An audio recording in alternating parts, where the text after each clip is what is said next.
are live for Tea and Conversation. Tea and Conversation live this afternoon. We are ready. We are in our third season and we are excited about all of the things that Tea and Conversation will be bringing the rest of the year. And listen, we know that we have a big election coming up, and everybody will be going out to the poll. We hope, we hope, we hope. But listen, I have my good friend on with me, Mr. Jim Wimsatt, and he is running for judge. And he's been a supporter of Tea and Conversation in person and the Black Business Bus Tour. And I'm just really happy to have him on. And yeah, how's it Candy, going, Jim? thank you so much for having me. I'm so excited to be here. It's going to be a great conversation, and I always love talking to you, and it's always a good time. So thank you so much. And like you said, these races are very important, and they don't get a lot of coverage. So anytime anybody wants to talk to me about a judicial race, I'll make sure that I'm available. But always for you. Yes, yes. Thank you so much. Jim, tell us a little bit about you. So I grew up in Louisville, Kentucky. I'm the last of Okay. a big Catholic family. I got the last of 13 kids. I got 12 brothers and sisters. It's 8 Wow. sisters and 4 brothers. So I always joke it's like growing up with 9 moms, with everything that Wow. entails. So Yes. it was definitely fun. It was a fun childhood. It was fun growing up. The range in ages, from a wide variety. So a lot of different personalities. So I enjoyed that. So I went to Catholic school there, and then I kind of went to a small Mhm. liberal arts school in Kentucky for undergrad. And then I was fortunate enough to be able to go to Georgetown for law school in Washington, D.C. And I studied there from 2000 to 2003 when I graduated. And then I practiced up there for a while. And then I did a little bit of political work. And then I ended up, down in Tampa. I was going to be here for 3 months and then be back up in DC or maybe North Carolina where I was staying for a little Uh-huh. bit. And I just fell in love with it here. I just fell in love with the area, the Yeah. people, the culture, the Mhm. lifestyle. I was doing triathlons at the time, and it was just Mhm. this is the place for me. And then I met my wonderful wife, and she's Mhm. never lived north of Gainesville, so I knew that I was staying here definitely. And so we've been married for Wow. 16 years now, coming up in October, so it's almost there. And then we've got 2 wonderful kids. A 14, almost 15-year-old daughter who's about to get her permit, and I'm about to have a heart attack right before this election. And I have an 11-year or 12-year-old son now. Man, there's Uh-huh. time is Yeah. flying. Yeah. Yeah. Sounds like a lot of excitement in the house right about now. There's a lot of excitement in the house. My daughter's starting high school next year. She's on the cross country team, so they've already started practice. She graduated 8th grade, and that night they had the first cross country meeting, the first high school Mhm. athletic meeting. So it's they throw you right in. Right, right. For 22 years, what have you practiced for the last 22 years, Jim? Yeah, so I What started off area? doing a lot of civil litigation work, real estate litigation and real estate kind of transactional work, and then medical malpractice work in Washington D.C. And when I first Hmm. came to Tampa, I was doing similar work. I moved here during the 2009, so it was right during the height of the real estate crash. So there was a lot of foreclosure defense that I was doing back then, trying to keep people in their Hmm. houses as long as possible. And then I was doing again medical malpractice defense. And then I ended up going out on my own and having my own firm. And I kind of Hmm. did a wide variety of things. I did a little bit of personal injury, a little bit of estate planning, a little bit of employment law, and a little bit of family law. And then I just kept Hmm. doing more and more family law. And I kept getting a Yeah. reputation for being good at family law. And that Okay. eventually became my kind of entire practice was family. So I've been doing exclusively family for the last 10 years. Hmm. I work at a firm called Harris Hunt and Durr. We're a great kind of top end of the market family law firm in terms of we have kind of very complex cases and interesting cases. So it makes the job a lot of fun. Yeah, I'm sure. And let me ask, because at Tea and Conversation, we like to know because there's a county court judge, then there's circuit court judge. If you can give us the difference between county court judge and circuit court judge. Absolutely. So county court is the jurisdiction. It's kind of the more limited jurisdiction. So it is for criminal side, it's got misdemeanors and things under 1 year. For the civil side, it has kind of small claims court.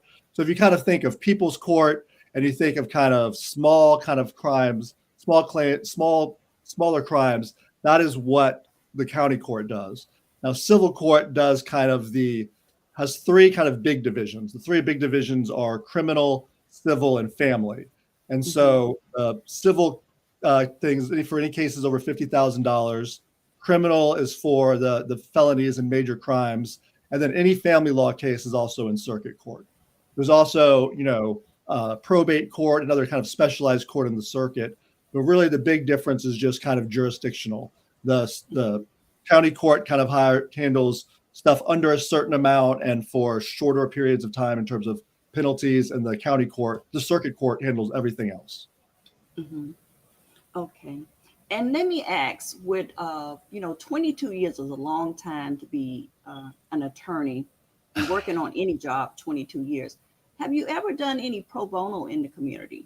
Yeah, I do a lot of pro bono work. Pro bono work Mhm. is really what I love to do. So I'm on the executive council for the Hillsborough County Bar Association's family law section, and we work very closely with Bay Area Legal Services and hold a number of clinics throughout the year Mhm. for pro bono clients. So one of them is kind of an advice clinic where we have, as many people as we can get in there. We have sometimes 50, 60 clients come in through a day, and as many attorneys as we can get to volunteer. And they'll just kind of come in with just general kind of advice questions about family law, and we'll give them advice.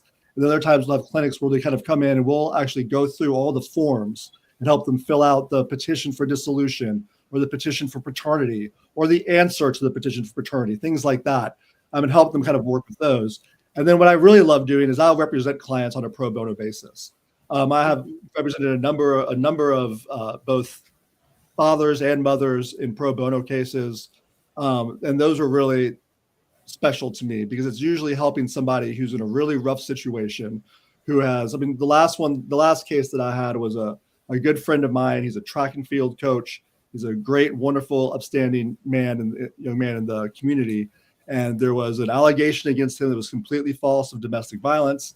He ended up, having his kids taken away from him, getting kicked out of his house, all of that. Mhm. And I ended up, taking that case on pro bono and getting him through the domestic violence part of it and through the family law part of it, where he has, full 50-50, time Mhm. sharing with his children and, full rights. And, even kind of got it to the relationship with the former spouse is now repaired enough where they can have a civil relationship. And that's, our practice is very emotional. Family law is very emotional. It can be very difficult. But what we try to do is really lower the temperature and make sure that everybody understands that these are real people, they're going to have to go on after this. And especially if they have kids, we want them to be able to, talk to their kids together if things happen in the future. Just because they're divorced doesn't mean they're still not a family. So, we try to respect that as much as we can. But to the extent that there's, cases that need to be litigated, I'm one of my firm's litigators. I mean, I litigate cases. I'm in the courtroom.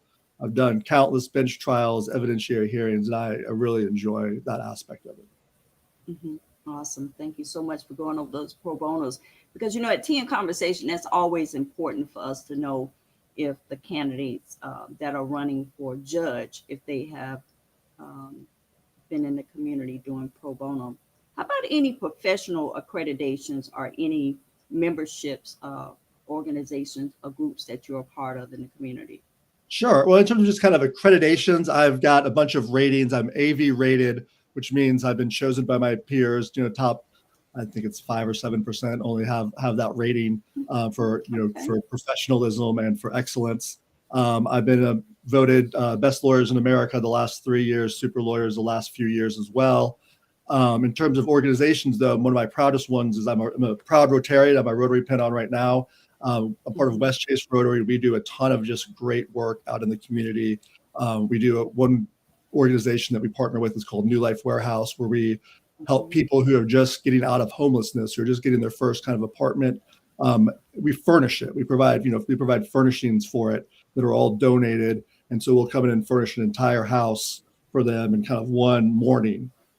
So that my Rotary group is one that I'm involved with. And then, I'm part of the Inn of Courts. I'm a part of various professional organizations.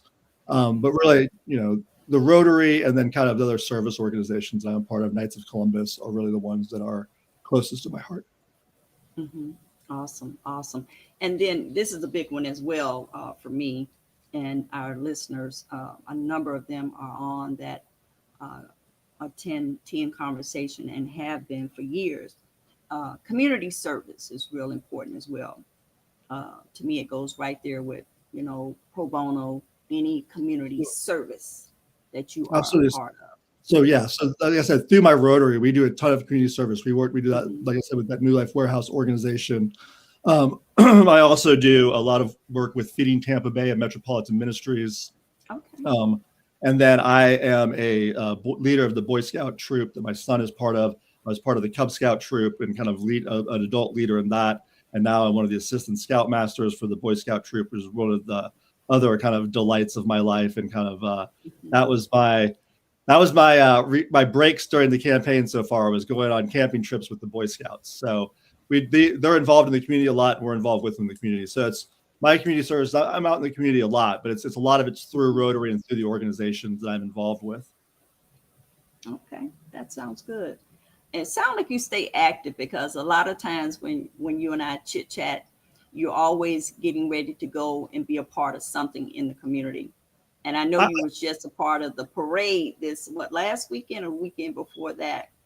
Yeah, And the July 4th parade. yeah, and so many different events that are going on. Is there anything that you participated within the last 30 days that just really stuck out to you? I know you've been out knocking doors. You was telling me that earlier. You mentioned that a couple weeks ago. I love knocking Yeah. doors. I love canvassing. But right now, what I'm loving is we're doing a lot of candidate forums. So we're having organizations who are inviting us in and asking us to speak to them, and kind of like what we're doing right now, just have a conversation. The ones that I really enjoy, the kind of the more informal ones where it's kind of more of a conversation, but even the ones where it's a question and answer, kind of a more formal format, I'm really enjoying that, because it's really allowing me to kind of get my message out, and the people who kind of want to hear what it is. It's less me kind of interrupting their lunch or interrupting their conversations with their friends while they're socializing and telling them how I'm running for judge, and a lot more of people who want to hear from us. And they're just, it's great to see so much interest in these races, because again, they don't get a lot of coverage, but every forum that we've had has been packed. And so, I think I added 4 more to my calendar, a few of them at churches and a few of them at other places this morning. So I'm looking forward to doing some more. That's, canvassing and forums. Anytime where I'm talking to voters, that's what I've been enjoying the last, last 30 days a lot. Yeah. And with the judges that I've met over the last 21 years, this last month, one of the things they always tell me is they really enjoy getting out in the communities throughout Hillsborough County, throughout Tampa, where, when you're working as a lawyer, you don't really get a chance to get out and meet people. Absolutely. But when you're running for office, you're in all the different neighborhoods. You get to meet all the people. You get to tell everyone your story. And as time go on, you really meet a lot of good people that become friends, Absolutely. And that's what I have I've seen over the years with the judges here in the city of Tampa. Absolutely. And you're absolutely right. There are so many organizations and groups in Tampa. One of my favorite stories to tell is that there was a Friday night. I was at the Hillsborough Cattlemen's Association's quarterly steak dinner. And that Saturday morning, I was at the Black Business Hall of Fame induction ceremony. So that was within, 16 hours. It was 2 very different groups, 2 very different feels, but in both rooms, a lot of love, a lot of people who cared about their organizations, the people with them, the people in that room. And that's what I'm finding out, is there are just so many groups and so many groups that are passionate about their causes and the things they think about. I mean, I think of Cece and sickle cell anemia and just all these people who have these these causes that are close to them and they're so passionate about them and they really fight for them. And that, that has inspired me and definitely made me, think about why I'm really running and kind of, it's pushed me to continue running, even though this has been a hard race and it's been a long race. But, seeing all the passion that people have out there has made me like, how can I possibly quit? No way. Right. Let me say that I'm excited to always have you on.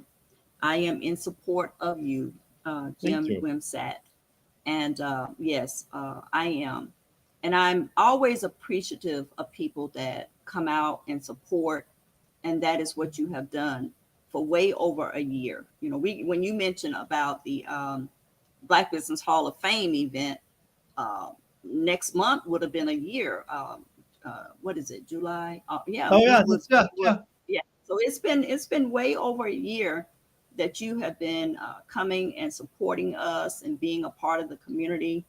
And tell the audience if they would like to get in touch with you, if they need any more information, if they want to go to a website or anything like that, how can they find you and get that information? My website is jimforjudge.com. My email address is jim@jimforjudge.com. And you can always call me on my phone. It's 813-360-1344. And let me just tell you real quick let me give you a little bit of some background about why I'm running, because I think I just want to make it really clear. We have wonderful judges in our county. I love our judges. I'm before them a lot. However, very few of them want to serve in the family law division. And we can tell this because they tell us, they're very vocal about how they don't really enjoy being in family law. And because, as soon as they have any seniority, they leave. So we constantly have a churn of judges in the family law division. We're always having the newest judges, and they're always turning over as quickly as possible. So it's a problem. When I found out that there were 4 judges retiring, it ended up being 5 judges retiring. I was like, that's going to be half our family law bench is going to get switched over. And that's just going to be a disaster for our cases, because our clients can tell when the judge isn't really checked in and doesn't really want to be there. And again, these are great judges. They're doing their best, but it's just not the type of law they want to do. But I told the chief judge, if I get elected, keep me in the family division my entire career. We need people willing to serve there. We need people willing to stay in that division and serve long-term. So that's why I'm running. I never thought I was going to run for judge, Candy, until I heard about these openings. And then I was like, this is instead of complaining about an issue that I saw, I decided to try to do something about it. So I appreciate you because you've been so open for me and so willing. And I told you, and I want you to hold me to this after this, win or lose. If I'm not showing up, call me out on it, because I want to be here. I'm going to keep showing up. I might not be able to do it with the frequency I was doing it during the campaign, but I'm still going to be 100% around. Yes. Thank you so much for that. And also, Jim, let everyone know when the election is. Yes. So if they are, and I think there's early. There is early voting in the mail-in ballots as well. Yep, you can request your mail-in ballot right now. That deadline is coming up. I'm not sure exactly when that deadline is, but the early voting starts August 3rd, which is like 3 weeks from yesterday. So it is right around the corner. And then there's 2 weeks of early voting from August 3rd to August 16th. And then election day, the big day, is August 18th, Tuesday. My daughter's birthday is August 2nd. So we're kicking it off with her birthday right before early voting. And then it is go, go, go. Get out the vote. Yes. It's going to be a good time. Yes. Thank you so much. We have a number of people on. Wanda Monday. She says we'll be supporting Jim. We have Brother Chad Muhammad on with us. Sylvia Albritton is on. We have a number of people that have been coming in and out. Thank you so much to all the listeners, all the people that has been following, all the people that has been participating over the years with Tea and Conversation. Last month hit our 21 years of Tea and Conversation in our city. And I'm just so appreciative of everyone that has been supporting us over the years. Jim, if you have any last words for our audience. I just would ask for your vote on, August 18th and during this election. And Candy, I want to say thank you so much again for having me. It's so wonderful to be here and so good to see you. And I can't wait to see you in person soon. Absolutely. Absolutely. And that's going to do it, guys, with Tea and Conversation Live this evening with Jim Wimsatt. You want to make sure you get out and vote. Early voting is August 3rd through the 16th, and election day is August 18th.